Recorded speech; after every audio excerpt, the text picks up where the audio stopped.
మీరు కుటుంబాన్నే చూసుకోలేకుండా ఉంటే మీరు దేశాన్ని ఉద్ధరిస్తామంటే ఎవరు నమ్మతారని మిమ్మల్ని అడుగుతున్నా.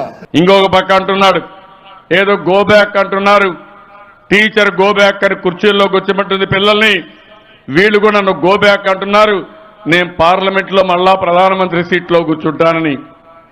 మిమ్మల్ని గోబ్యాక్ అనేది ప్రధానమంత్రి సీట్లో కూర్చోవడానికి మీకు అర్హత లేదని గుజరాత్కి బొమ్మని అక్కడనే మీ ఊరిలో ఉండమని చెప్తున్నారు తప్ప మళ్ళా ప్రధానమంత్రి సీట్లో కూర్చునే అర్హత మీకు లేదని గట్టిగా చప్పట్లు కొట్టి మీరందరూ చెప్పాల్సిన అవసరం ఉంది. ప్రధానమంత్రి నరేంద్ర మోడీ సిగ్గు కూడా లేకుండా అదేదో నాకు ఏటీఎం అంటాడు. ఉందా సిగ్గుంది ఆయనకు? సిగ్గు లజ్జ, ఒక స్థానం, ఏం గౌరవం లేని వ్యక్తి.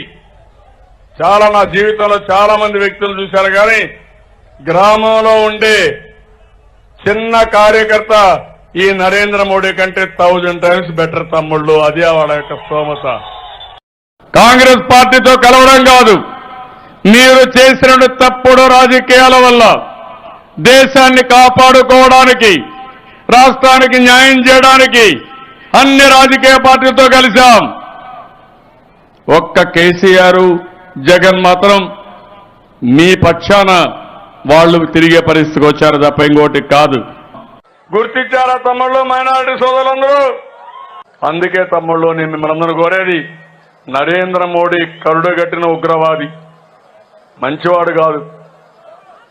అదే మరి ఇక్కడ మైనారిటీ సోదరులు ఉన్నారు, వాళ్ళందరినీ ఒకటే కోరుతున్నా, తమ్ముళ్ళు మళ్లీ గాని మీరు గాని నరేంద్ర మోడీకి ఓటేస్తే చాలా సమస్యలు వస్తాయి.